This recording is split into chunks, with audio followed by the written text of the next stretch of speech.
Ya, Pak Erlangga itu kader Kosgoro Tulen, Pak, karena beliau itu adalah Ketua Umum BMK 1957 tahun 2004 sampai 2009.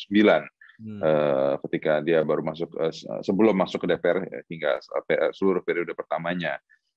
Dan jadi ya beliau tuh paham persis bagaimana dinamika ataupun juga bagaimana kinerja Kosgoro, karena dan dia juga pernah sempat menjadi Sekretaris Jenderal Kosgoro hasil Mubes tahun 2013.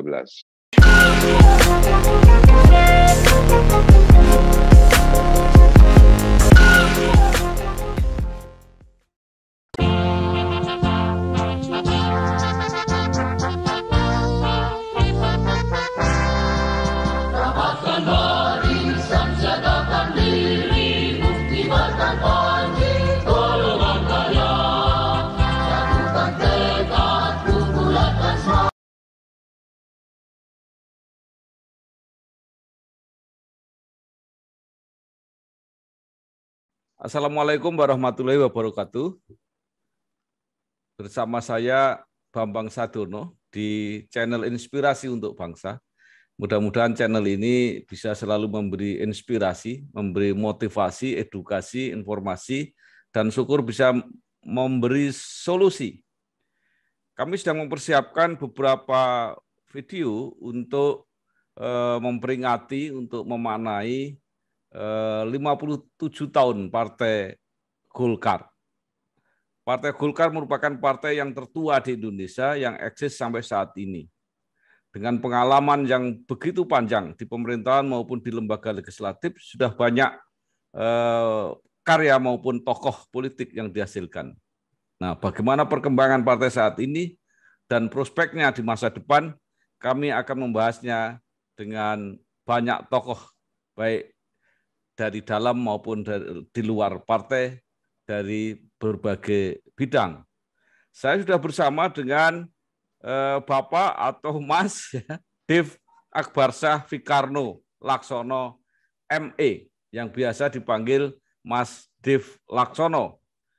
Beliau adalah Ketua Umum Pengurus Pusat Kolektif Kosgoro 1957. Juga saat ini duduk sebagai anggota DPR RI. Apa kabar Mas Dev? Sehat Pak Bambang, bagaimana Bapak, sehat? Ya. Selalu juga? Ya, alhamdulillah. Nah, pertama tentu saya ingin mengucapkan selamat ya, Mas Dev terpilih menjadi Ketua Umum PPK Kosgoro 1957 yang baru. Tentu ini terima kasih Pak. Ya sebuah amanat yang tidak ringan ya.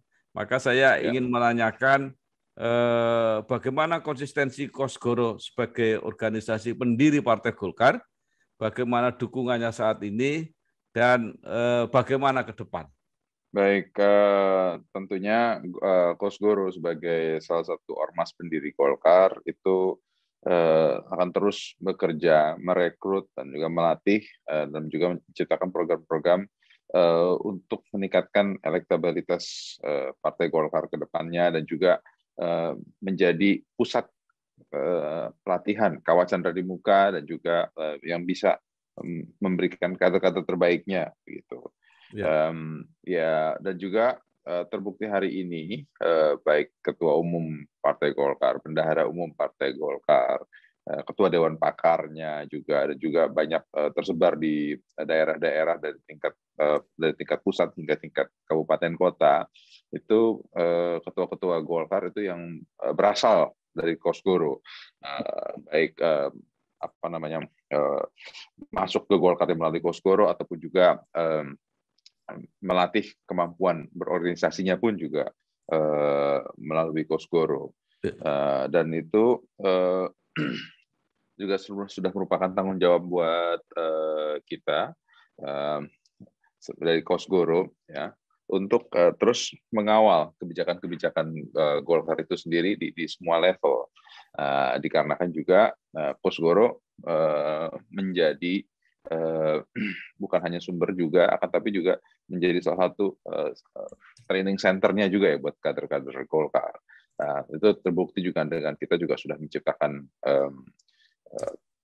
kampus ya, kampus Institut Bisnis dan Informatika Kosgoro yang sudah berjalan selama hampir 20 tahun juga, dan mahasiswanya yang aktif saat ini sudah lebih dari 2.500 orang, dan itu kita memiliki sejumlah prodi-prodi, dan juga lulusan-lulusannya juga sudah banyak terserap di tingkat pusat atau tingkat daerah itu. Dan juga di pemerintahan pun juga baik pemerintahan pusat atau pemerintahan daerah itu banyak kepala daerah ya, pejabat-pejabat di pusat juga yang berasal dari Kosgoro, sehingga ketika kita Kosgoro itu mendukung Golkar, mengamankan kebijakan Golkar dan juga mendukung pemerintahan itu memang sudah selaras begitu.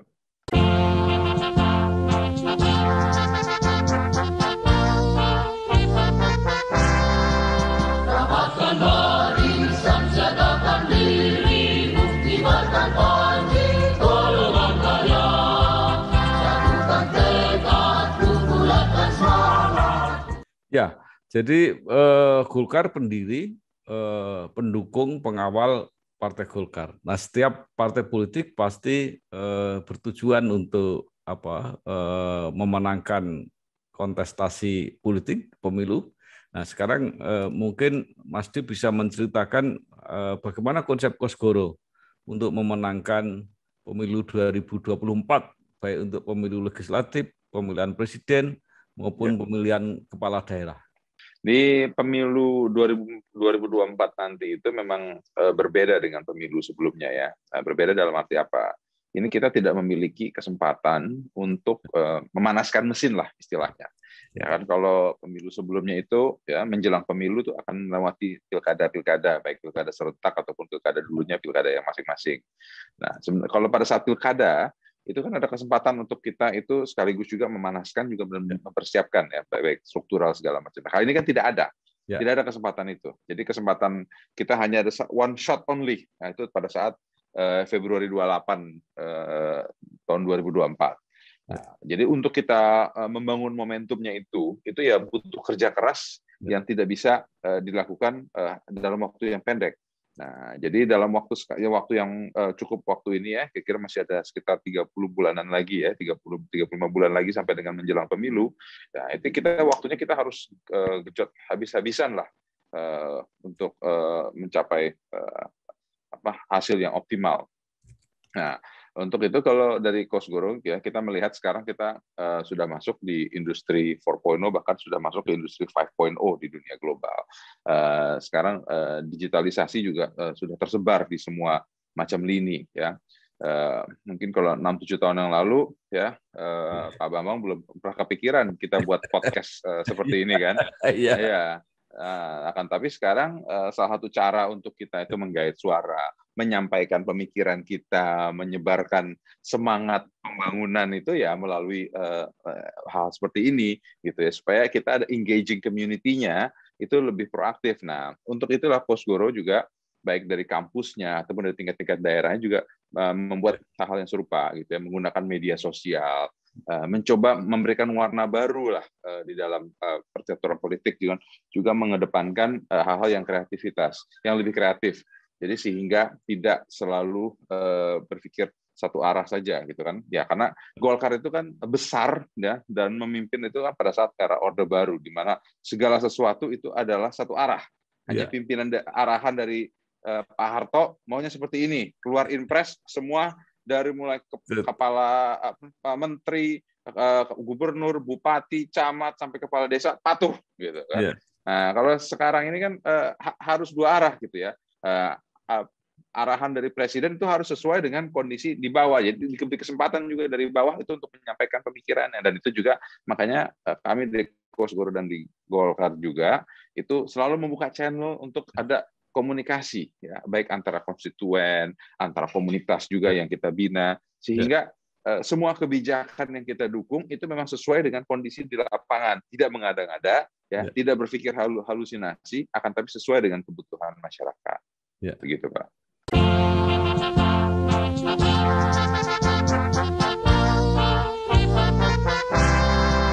Rapatkan barisan, siagakan diri, buktikan panji, golongan karya. Satukan tekad, Ya, ini juga Kosgoro ini luar biasa ini, apa ya, visinya ini. Jadi mempunyai institut bisnis dan informatika. Bisnis kan karakternya Kosgoro Ya, memang bisnis, tapi ditambah dengan informatika itu ya, luar biasa itu, apalagi ke ya, depan. Nah, gimana menurut Pak David? ya.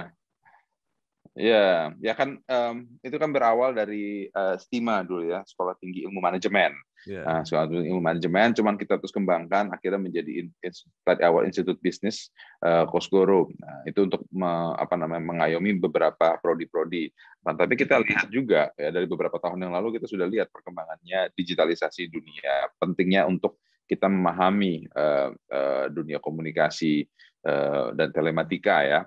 Nah, maka itu akhirnya disepakati untuk kita menjadi nama Institut Bisnis dan Informatika. Ya, tujuannya itu agar memberikan skill-skill yang dibutuhkan oleh masyarakat, dibutuhkan oleh pasar market.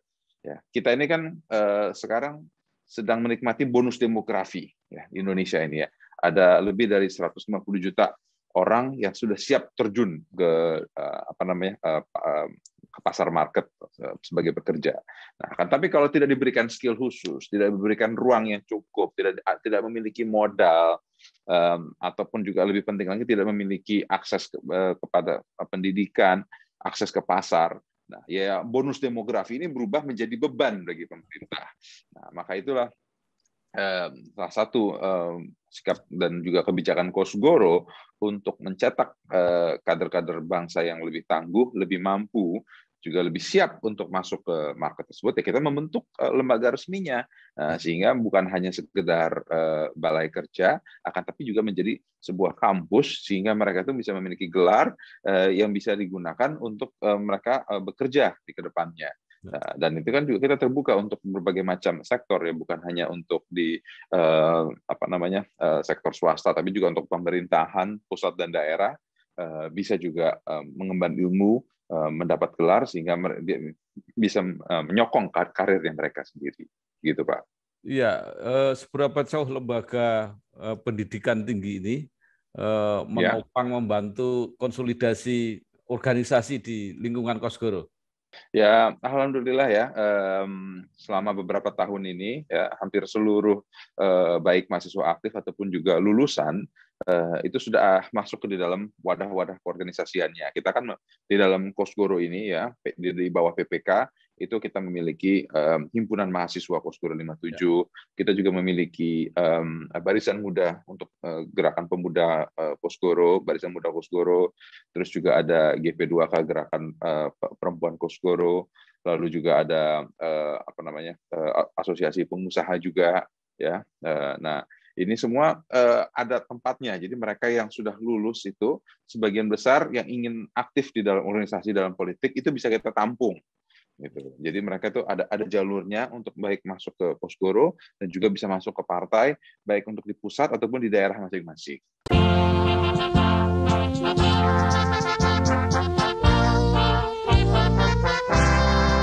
Rapatkan barisan, siagakan diri, buktikan panji, golongan karya. Satukan tekad, bulatkan semangat. Jadi kalau melihat namanya ya, kalau nanti saya salah ya, Kosgoro itu koperasi serba usaha ya, gotong royong, betul? Ya, jadi koperasi serbaguna gotong royong. Jadi memang sejarahnya ya, waktu didirikan tahun 1957, kebetulan 57 tahun Partai Golkar, Kosgoro didirikan tahun 57. Itu ya Pak Bambang juga pasti familiar lah dengan historinya bagaimana dulu pas Isman itu membangun. Karena pada saat itu kita baru terbentuk, kita baru 12 tahun merdeka. Para pejuang itu dulu tergabung dalam TRIP ya, tentara remaja. Itu setelah mereka kembali dari tempur, hidup mereka lebih susah dibanding waktu masih di bawah penjajahan Belanda. Nah, jadi dibentuknya wadah ini agar bisa mereka itu mendapatkan pendidikan, pelatihan, ataupun juga akses ke permodalan, sehingga mereka bisa membuat usaha masing-masing. Jadi memang semangatnya Kosgoro itu adalah semangat wirausaha, semangat bisnismen lah. Nah, jadi Nah, jadi semangat itu yang coba terus kita sebarkan, ya. Ya. Nah, karena apa? Karena namanya bisnismen pengusaha itu kan selalu harus berpikir Ya. out of the box, ya. Ya. Selalu harus mencari solusi-solusi dari permasalahan, gitu. Beda dengan pemikiran apa namanya teknokrat gitu kan, selalu pekerjaannya A, B, C gitu. Kalau pengusaha, masalahnya ini, solusinya di sana. Sekarang jalannya nggak nyambung, gimana cara bangun jalannya? Nah, itu kan yang selalu kayak gitu-gitu lah ya. Iya. Ya itulah yang coba kita sebarkan agar semangat perjuangannya itu tumbuh gitu. Sebenarnya Kosgoro itu luar biasa loh. Jadi kalau menurut saya, jadi pertama ingin mengedepankan koperasi. Itu usaha yang paling cocok dengan pasal 33 Undang-Undang Dasar kan, perekonomian sebagai usaha bersama itu. Dan menggunakan kata gotong royong. Nah, gotong royong itu kan intisari dari Pancasila. Jadi sebenarnya semangat dan misinya luar biasa. Nah, ini bagaimana mau diterapkan di bidang pertanian, perikanan, pertambangan yang akan diprioritaskan oleh Kosgoro, Mas Dew? Yang penting sih ekonomi kerakyatan ya Pak ya. Oh, Karena iya. itu kan salah satu ideologinya Kosgoro gitu. Jadi di berbagai macam sektor kita itu bisa masuk ideologinya. Kalau untuk di peternakan seperti ataupun perikanan itu kita kerjasama dengan beberapa dengan Kementerian Pertanian juga, kita ada MOU untuk membina petani-petani baru, peternak-peternak baru ya. Begitu juga untuk di sektor pertambangan untuk menyokong tambang-tambang kecil atau tambang-tambang rakyat agar bisa kerjasama dengan tambang besar itu. Dan juga kita bisa mencoba menyambungkan lah dari sektor permodalan ke pengusaha gitu, karena banyak juga yang kita lihat, kita amati bahwa banyak pengusaha-pengusaha itu yang mungkin masih skala-skala kecil memiliki kesulitan atau ketidakmampuan juga untuk menyiapkan dokumen untuk ketika mereka mengurus-ngurus baik itu untuk akses permodalan dan lain-lain. Sementara program-program di pemerintah ya seperti yang di bawah Kementerian dan Perekonomian Pak Erlangga, ada banyak kebijakan-kebijakan untuk koperasi itu yang banyak belum terserap full. Padahal anggarannya itu nilainya ratusan triliun, bahkan 100 triliunan itu yang bisa disebarkan. Nah, tapi karena ya belum nyambung secara full. Nah, itulah makanya di sini perannya Kosgoro. Kita memiliki manpower-nya, memiliki knowledge-nya, memiliki networking-nya, itu yang kita sambungkan agar masyarakat itu bisa terbantukan dan juga pemerintah programnya itu berhasil.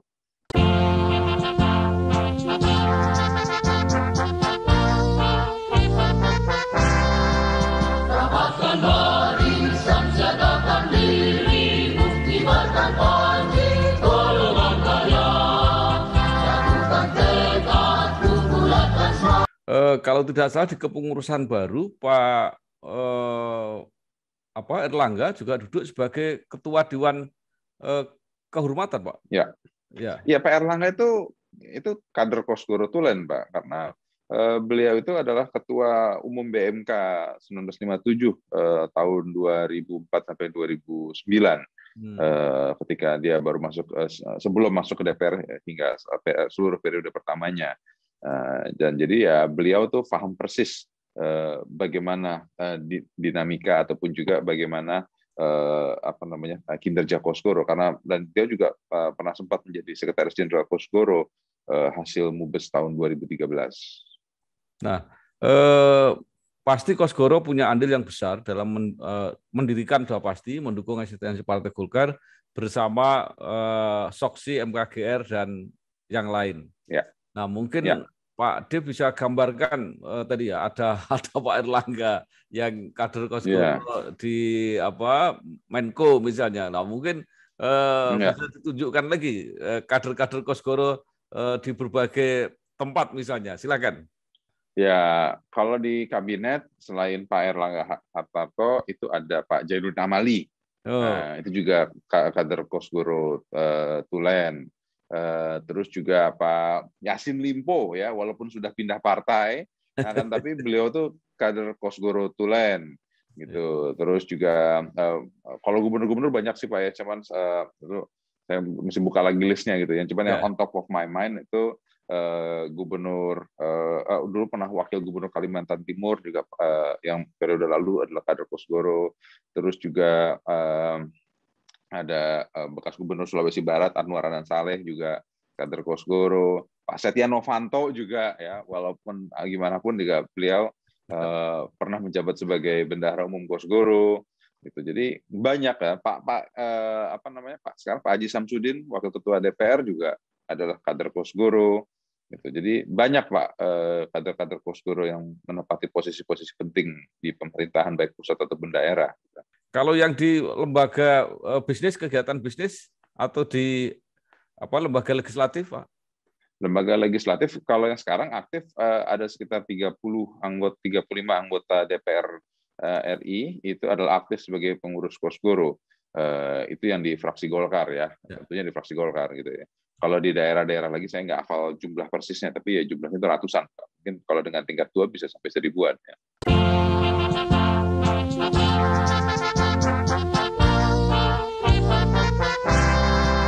Rapatkan barisan, siagakan diri, buktikan panji, golongan karya. Satukan tekad, bulatkan semangat. Pak Dev, sekarang apa saran atau harapan ya kepada jajaran kepengurusan Partai Golkar, kepada kader ya agar ke depan tentu elektabilitas Partai Golkar ini meningkat dan kader-kader Kosgoro bisa berperan lebih banyak lagi dan Golkar kembali berperan lebih signifikan di dalam penyelenggaraan negara. Ya, tentunya kita harus bisa bersikap kritis membangun ya. Jadi kita bisa melihat setiap kendala permasalahan yang dihadapin dan kita bisa menawarkan solusinya gitu ya. Jadi bukan hanya sekedar teriak-teriak saja, demo-demo ataupun maki-maki pejabat pemerintah di media massa, tapi kita bisa menyampaikan permasalahan yang ada di masyarakat dan kita bisa menyampaikan solusinya ya. Dan bila bagus kita apresiasi, bila ada kekurangan ya bisa kita kritisi. Ya hal itu ya penting karena ya namanya juga manusia kan pasti tidak luput dari ketidaksempurnaan. Nah jadi ya kita sebagai kader-kader Kosgoro dan juga sebagai tokoh pemimpin di Partai Golkar ya harus bisa bersikap objektif melihat permasalahan dan mencari solusi. Itu bukan hanya sekedar mencari panggung, berebut dan saling menuding gitu ya. Karena yang seringkali di dalam roda pemerintahan ya, pemerintahan siapapun itu ya, ketika dalam pemerintahan koalisi apalagi seperti saat ini, ketika beda partai ataupun beda kepentingan politik ya saling mencari kesalahan sesama. Jadi ya di dalam persaingan sih namanya di dalam kompetisi pasti selalu ada persaingan. Nah, tapi di dalam melayani masyarakat ya persaingannya itu adalah kita bagaimana selalu memberikan yang terbaik. Nah, kalau misalnya kita itu hanya bisa saling mencari kesalahan sesama ya tidak akan bisa tercapai tujuan tersebut gitu.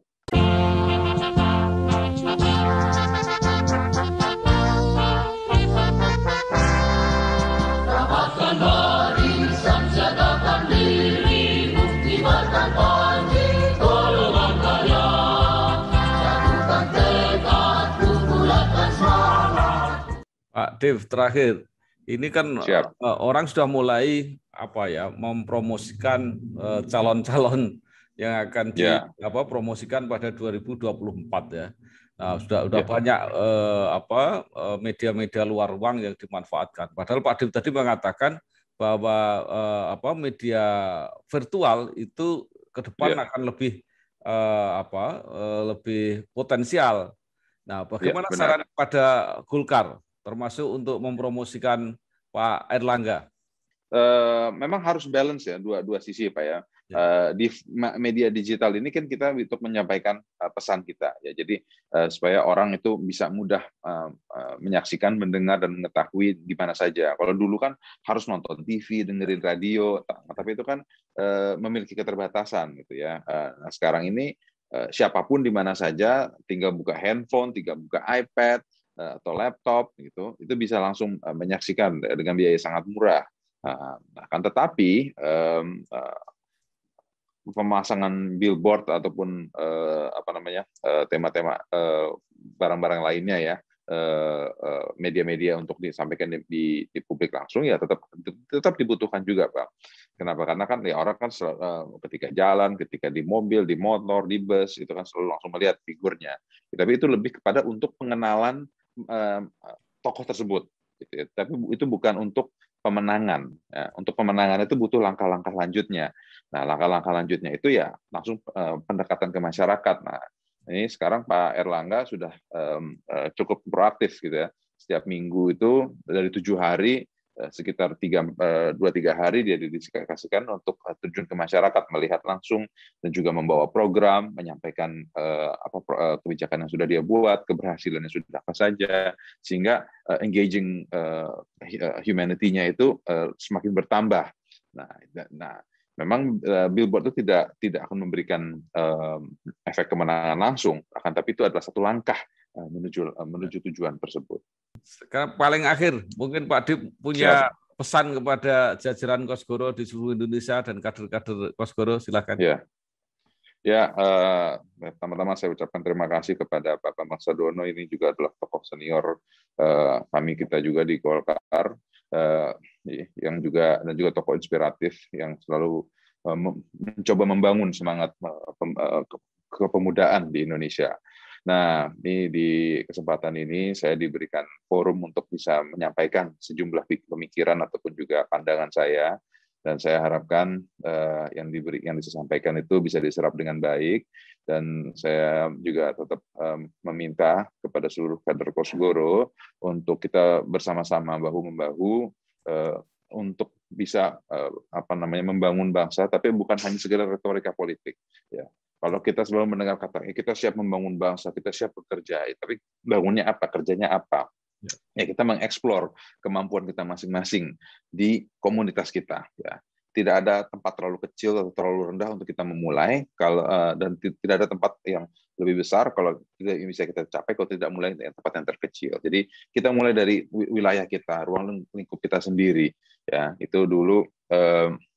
Kalau zamannya Pak Harmoko kan kita selalu mulai menggolkarkan dari mulai sekasur, sedapur, serumah, sesumur. Nah, jadi dari itu terminologi itu memang mungkin sepertinya kedengarannya usang, akan tapi ya itu masih penting. Itu masih bisa kita gunakan bagaimana kita mengajak ruang lingkup kita, saudara kita, teman kita, keluarga kita untuk bersama-sama memberikan dukungan politiknya kepada Partai Golkar, dan kita juga bisa menyiarkan apa saja yang sudah Golkar perbuat dari mulai lahirnya tahun 64 hingga hari ini tahun 2021.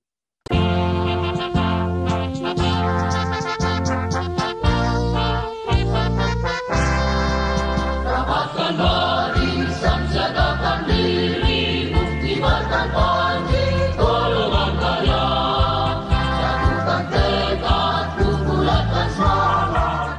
Ya, Pak Dip sedikit. Jadi saya menyebut Pak Harmoko ya, Pak Harmoko memang termasuk juga dengan Pak Agung Laksono sangat dekat itu. Nah, ingat Pak Harmoko adalah ingat Safari. Safari Ramadan. Yang sekarang kelihatannya sudah agak jarang digunakan. Jadi kalau Kosgoro kembali menggunakan itu, mudah-mudahan hasilnya akan sangat bagus. Iya, insya Allah sih akan kita kerjakan, Pak. Cuman sekarang kendalanya kan kendala pandemi saja. Iya, betul. Sulit kita bergerak. Iya. Baik. Sudah dalam rangkaian kerja. Iya. Gitu, Pak. Luar biasa. Pak Dip Akbarsah Fikarno Laksono ME, atau yang suka dipanggil Mas Dip Laksono, Ketua Umum PPK Kosgoro 1957, anggota DPR RI. Tadi sudah luar biasa menyampaikan program maupun strategi, termasuk strategi komunikasi yang akan digunakan. Mudah-mudahan benar-benar dalam waktu dekat akan turun langsung melaksanakan safari, karena konsistensi untuk mendukung dan memenangkan Partai Golkar. Apalagi ketua umumnya Pak Erlangga Hartarto adalah kader tulen, kata Pak Dip, kader tulen Kosgoro yang pasti harus didukung oleh segenap jajaran Kosgoro. Sekali lagi Pak Dip, terima kasih. Ya, Terima kasih Mudah-mudahan Pak Bambang atas ya, undangannya. ada gunanya untuk kita semua, untuk para kader, untuk keluarga besar Partai Golkar. Selamat berjuang.